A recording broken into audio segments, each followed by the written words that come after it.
we present Tagore's yet another female protagonist, Minnie, from his popular short story, Kabuliwallah, symbolizing filial affection and unlikely friendship that was formed between a dry fruit seller, Rahmat, who comes to erstwhile Calcutta from Kabul to sell fruits, and Minnie, a 5-year-old girl from a middle-class aristocratic family in Calcutta.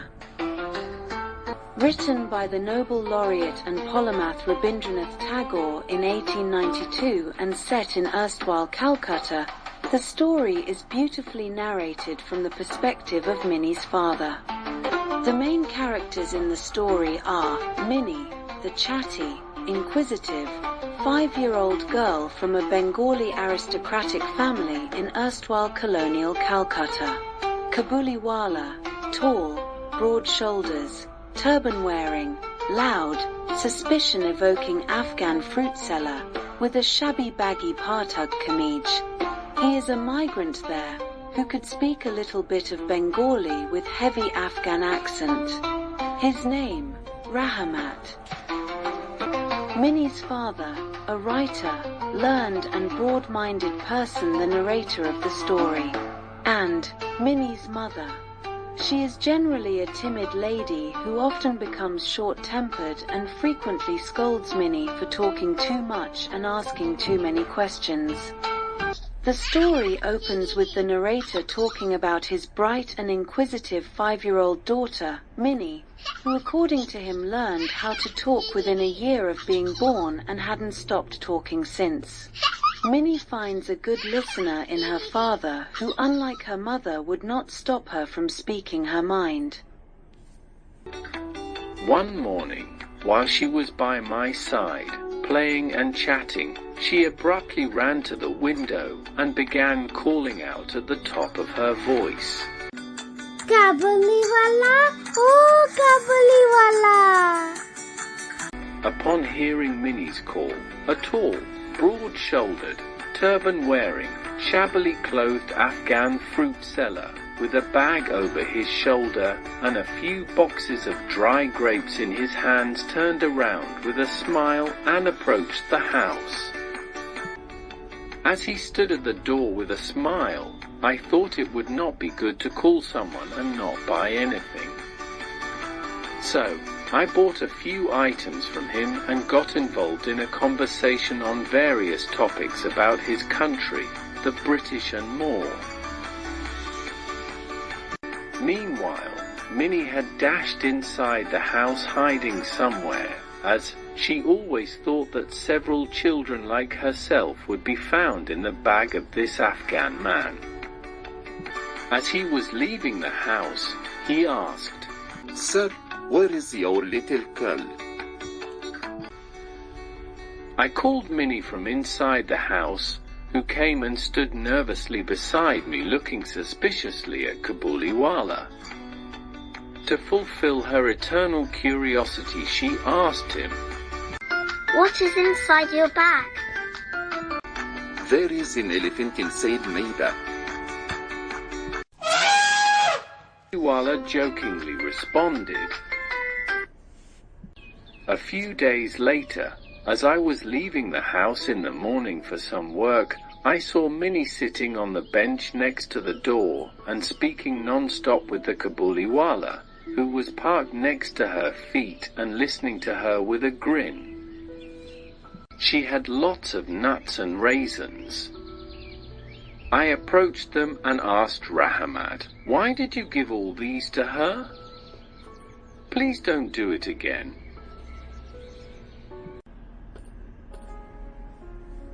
Later, when back home, I learned from Minnie's mother that Kabuliwallah had been visiting Minnie almost daily.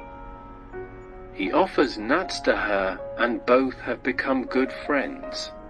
They also shared jokes which were repeated in their conversations. For example, each time they meet, Minnie asks him, "Kabuliwallah, oh Kabuliwallah, what is in your sack?" And Kabuliwallah would roar and say, "A big elephant," and both of them would laugh out loudly. Another one being, Rahmat would tell Minnie in his heavily accented, broken Bengali, "You should never go to the in-laws. I will beat your in-laws." Though Minnie's mother had all her suspicions regarding Rahmat, when I used to hear their innocent conversations and loud laughter, it would move me deeply. Gradually, my curiosity about a faraway foreign land from where Rahmat came drew me to talking to him, and he would happily share stories of his homeland, the impassable mountains, torrid heat, turban traders, camels, and more. Days passed, and it was that time of the year when Rahmat would go back to his home country to visit his family. A moneylender, he was very busy during this period collecting dues from his clients before the trip. Yet, every day, he found time to visit Minnie. It was one of those winter mornings when I heard some commotion in the street. Looking out, I saw our Rahmat in handcuffs, escorted by 2 policemen, with a whole host of street urchins trailing after them. There were marks of blood on Rahmat's clothes, and a policeman was carrying a blood-stained knife. Shocked at the sight of the scene, I stepped out to ask the policeman as to what was going on. As per what they said, it seems while collecting debt, a dishonest man denied paying back. An argument broke out between them. In the heat of the argument, Rahmat took out a knife and stabbed the man. Kabuliwallah? Oh, Kabuliwallah. Are you going to your in-laws' house? That's exactly where I am going. But Minnie was not amused. While leaving, Rahmat said to Minnie, I would have beaten Abdin now. But what can I do? My hands are tied up.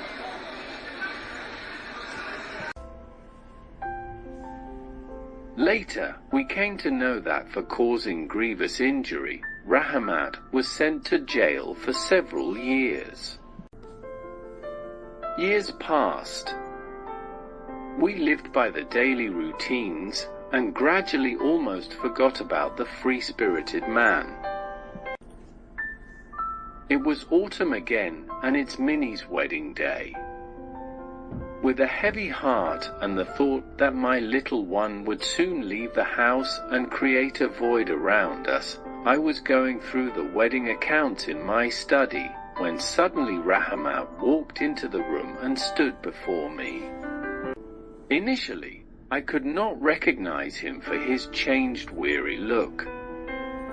Then, I asked him, "Hello, Rahmat, how long have you been back?" I was released from jail last evening.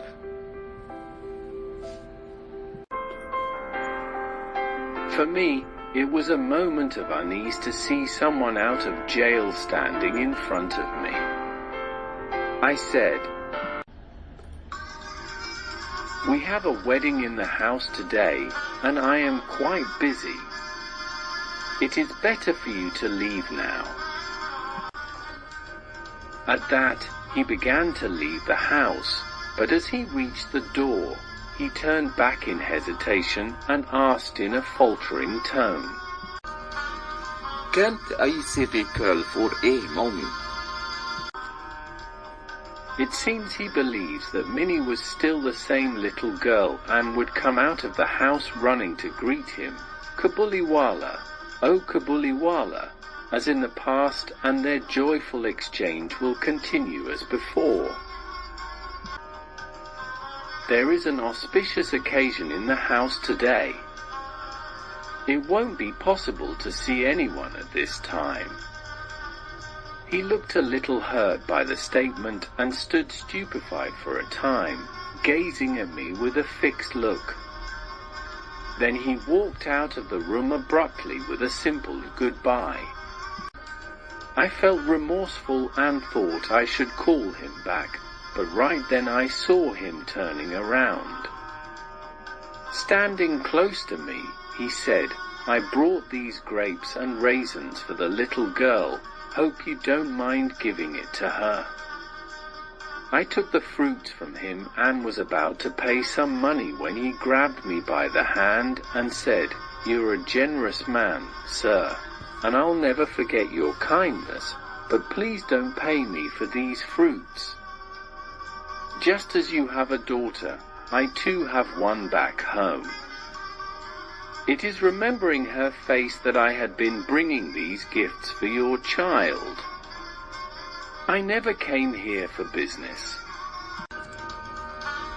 With that, he brought out a soiled piece of paper from somewhere close to his chest. Unfolding it very carefully, he laid the paper open on the table. I could see the impression of a very small hand on it created with burnt charcoal daubed on the palm. That was the only memorabilia of his daughter in his pocket, which he carried ever since he left home.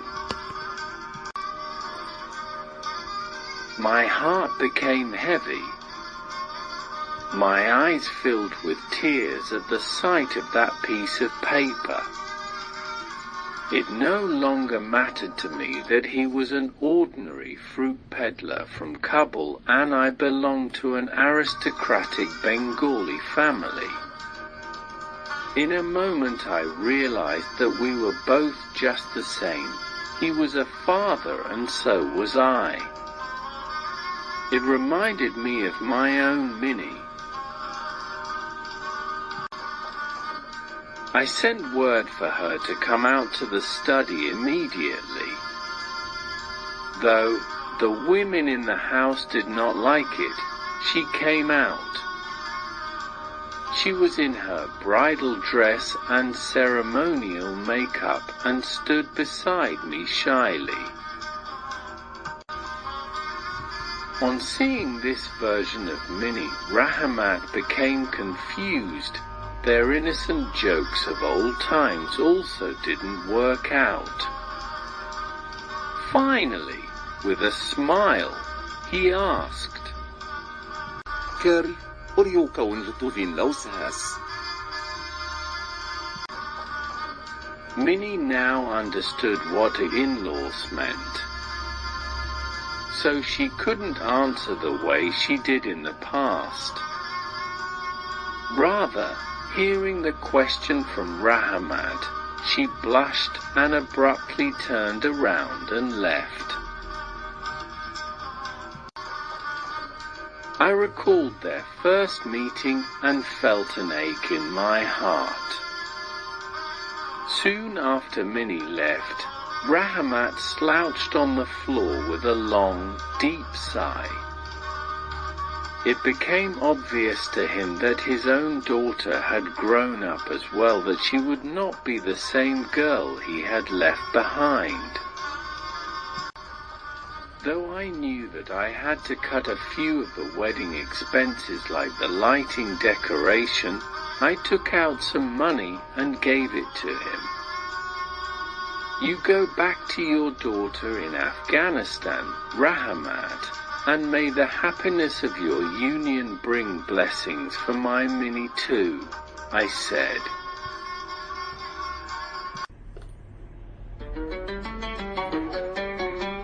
Does the story end here? Or perhaps it just paused for each one of us to reflect upon the fact that humanity is above everything, and there is just this one common language, irrespective of any accent, that should matter.